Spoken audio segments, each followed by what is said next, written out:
Volume 1, Chapter 48. The Crown Takes Over New Hampshire, 1680 through 1685. Edward Randolph arrived in America in December 1679.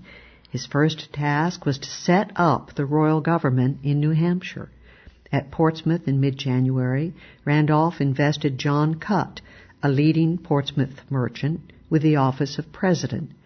Randolph's problem in New Hampshire was to rule the 4 towns that were led by a small group of wealthy Puritan and Massachusetts merchants, the Vaughns, the Waldrons, the Cutts. As elsewhere, his policy was to divide and conquer. He achieved this aim by finding an ally in John Cutt. Next, Randolph appointed to the post of counselor the other key merchant leaders.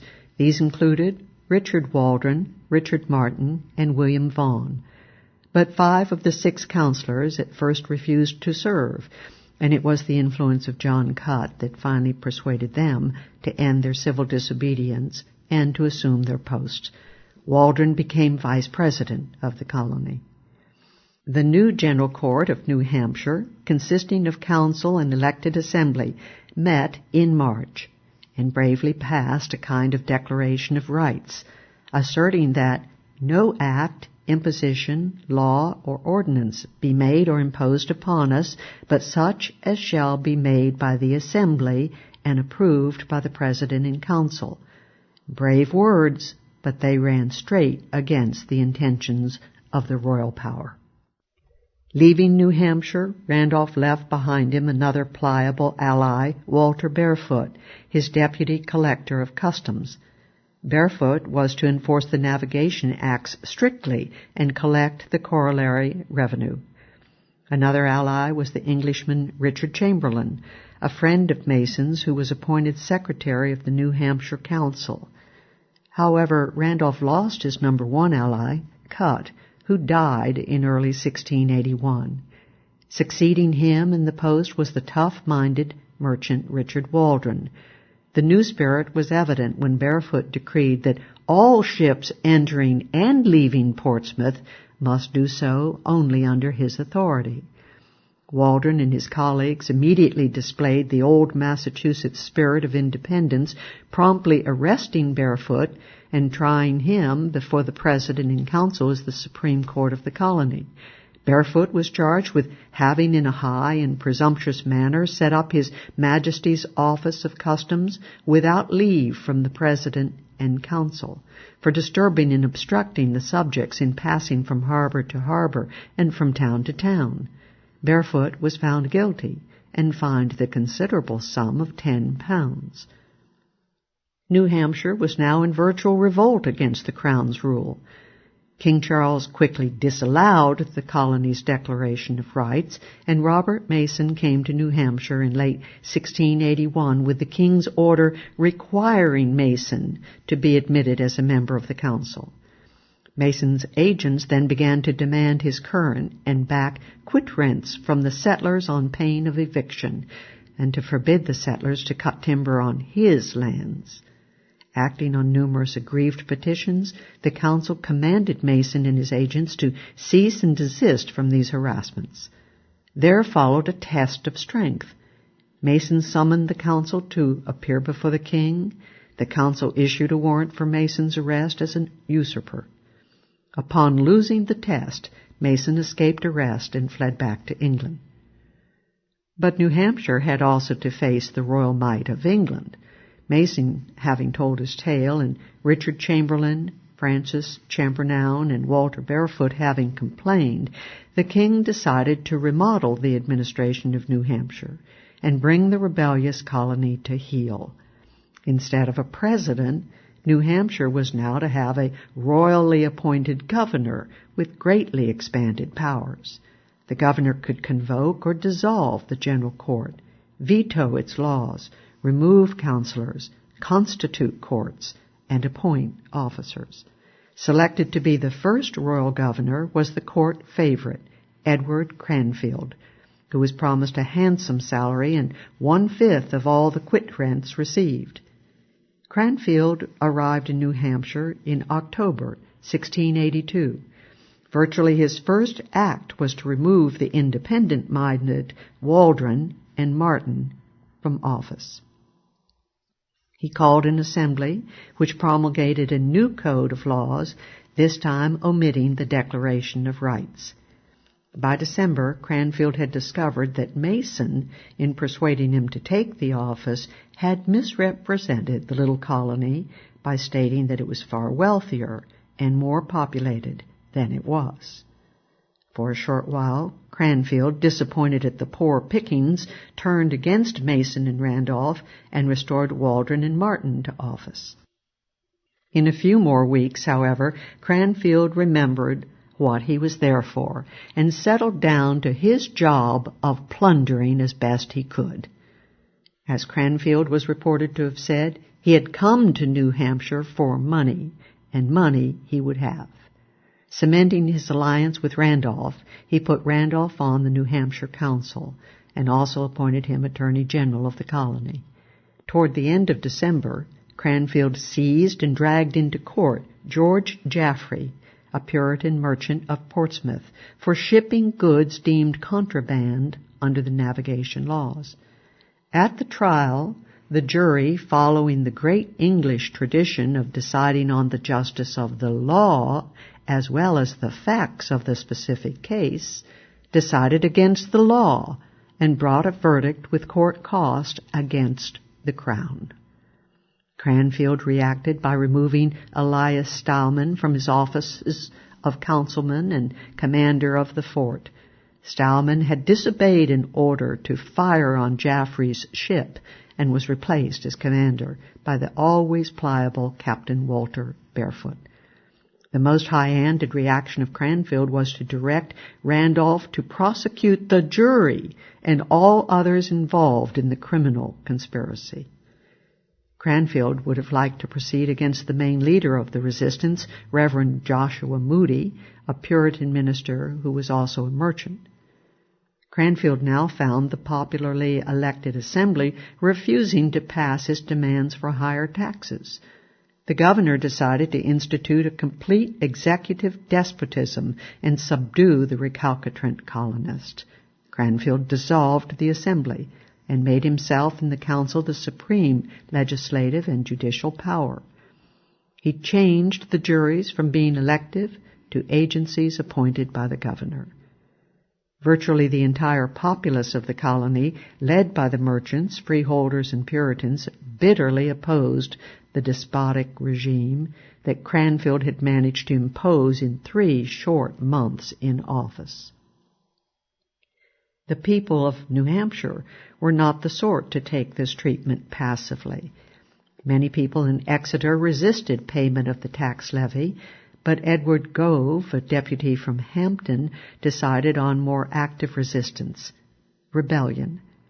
Gove, aided by Nathaniel Ladd of a prominent New Hampshire family, rode to and fro between Hampton and Exeter on January 27, trying to raise a rebellion and claiming that Cranfield's commission was invalid. Gove raised the cry of liberty and reformation, but the other leaders of the colony decided that rebellion was imprudent, and the tiny band of 11 men was quickly arrested by the soldiery. There is reason to believe that the Gove Rising was premature and that the leaders of the popular opposition were themselves preparing to revolt 3 days later. The Gove rebels were tried for high treason on February 2nd. Ironically, the chief judge was Richard Waldron, a man whose views and sentiments were all with Gove.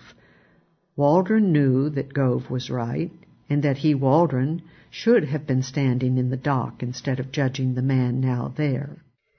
But as often happens when men confront the embodiment of their conscience, Waldron was especially severe. For daring to speak in his own defense, Gove was denounced by Waldron for insolence and then sentenced to be tortured and executed. Gove's property was duly confiscated, and part of the spoils, as was the rule, was pocketed personally by Governor Cranfield.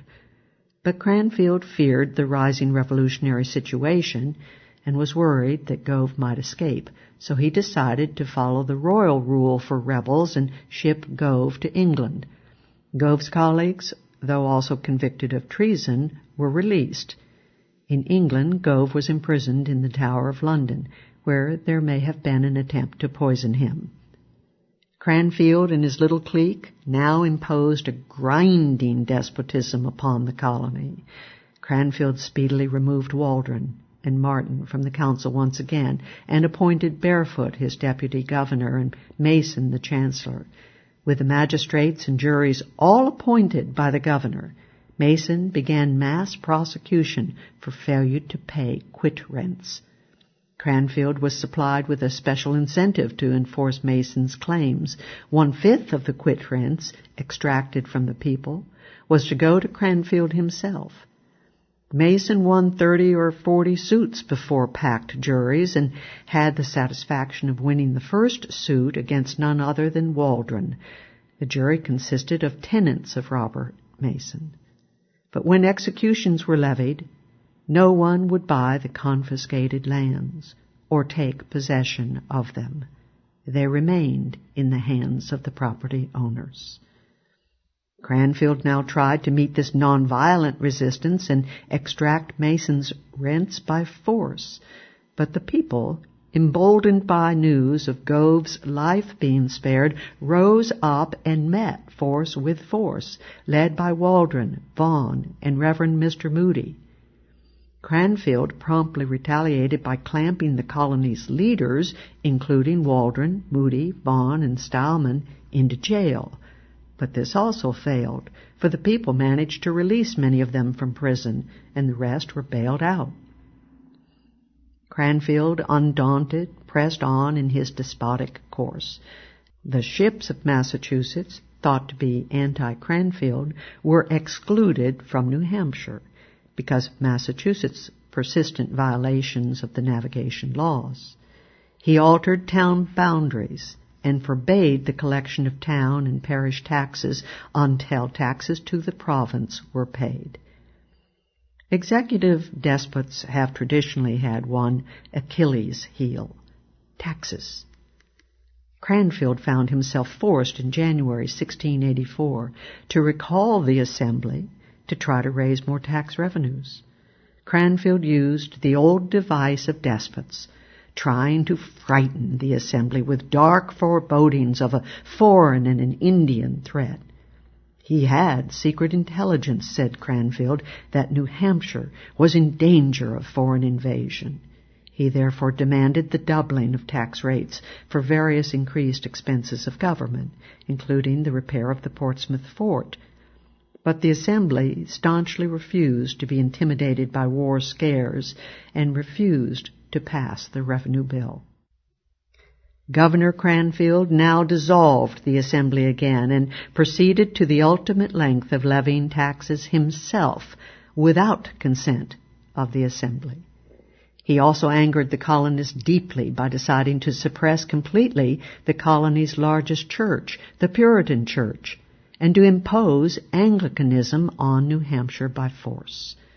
Cranfield's goal was to suppress the Puritan ministers and force them to administer the sacraments according to the Anglican rite. He also called for an Anglican test for holding any public office. Concretely, he proceeded with enthusiasm against one of the leading opponents of his despotic regime, Portsmouth's Puritan minister, Reverend Joshua Moody. Cranfield, backed by Mason and Councillor John Hincks, ordered Moody to administer to them the sacrament of the Lord's Supper after the Anglican order. When Moody refused, he was arrested. Cranfield put considerable pressure on the judges, and Moody was condemned and sentenced to 6 months' imprisonment. After his release, Moody was prohibited from preaching, which forced him to move to Boston. But the tide now began to turn against the governor. The sober, moderate Nathaniel Weir, justice of the peace and leading citizen of Hampton, was sent secretly out of the colony. Financed by the leading planters and merchants, he sailed to London. Weir came armed with an extensive petition to the king against the tyranny of Cranfield. Even Edward Randolph, apprised of the Weir petition, turned against the extremes of Cranfield. Cranfield's own response to the Weir petition, incidentally, was characteristic of the man. He would get the names of all the signers, and it would be the best hand he ever had, for it would be worth £100 a man. For helping Weir with the petition, the prominent merchant and landowner William Vaughan was imprisoned for 9 months by Cranfield. However, the cause of New England in general, and New Hampshire specifically, was now being argued by the liberal George Savile, Marquis of Halifax and President of the Privy Council. Halifax argued frankly, according to the report of a French envoy, that the same laws in force in England ought to be established in a country inhabited by Englishmen, that an absolute government was neither so happy nor so safe as one that is tempered by laws, and that he could not make his mind easy to live in a country where the king should have the power to take the money he had in his pocket whenever his majesty saw fit. The first sign of the crown's displeasure with Cranfield came in April 1684, when the Lords of Trade rebuked him for deciding the Mason claims himself, instead of sending them to England to be adjudicated as per his instructions. But Cranfield's internal troubles were even greater. The attempt to enforce payment of the new taxes led to general civil disobedience in the colony. All refused to pay taxes to the constables. And when the property of the resistors was finally seized, no one would buy. In December, the resistance began to move into the stage of outright revolution. At Exeter, cudgels and boiling water were used to drive off the marshal, the hated Thomas Thurston. In Hampton, Thurston was disarmed and beaten, and from there was escorted to the village of Salisbury with a rope around his neck. When the magistrate Roby ordered seizure of some of the mob, he was assaulted instead. The governor ordered a troop of cavalry, commanded by Robert Mason, into the field to put down the rebellion. But so widespread was the revolutionary movement that at the appointed time and place, Mason found himself alone on his horse. During the height of the turmoil in June 1685, Cranfield took the precaution of taking extended leave of absence in the West Indies for his health. He left barefoot to face the music. Meanwhile, England was rapidly turning against its agent. King Charles II died in February 1685 and was succeeded by his brother, the Duke of York, James II. In April, Halifax again censured Cranfield for not sending the Massachusetts disputes to England. Edward Randolph now began to denounce his former creature openly and bitterly. Cranfield in New Hampshire, by his arbitrary proceedings, has so harassed that poor people that they wish again to be under the Bostoners, for Mr. Cranfield has quite ruined that place. And should a governor go over who will tread in Mr. Cranfield's steps, or do worse things if possible, it will cool the inclinations of good men and make them take the first occasion to free themselves. With the accession of King James, Edward Gove was freed from the Tower, pardoned, and returned home in the autumn of 1685. Walter Barefoot was now in precarious charge of the province, but he and Mason lay discreetly low. The symbolic end to the Cranfield reign of terror came in December, when the once mighty Barefoot and Mason were severely beaten up in the former's home by two leading citizens of the colony. A former despotism had become opera bouffe. And Cranfield found it best for his health to make his leave permanent. He remained in the West Indies as collector on Barbados.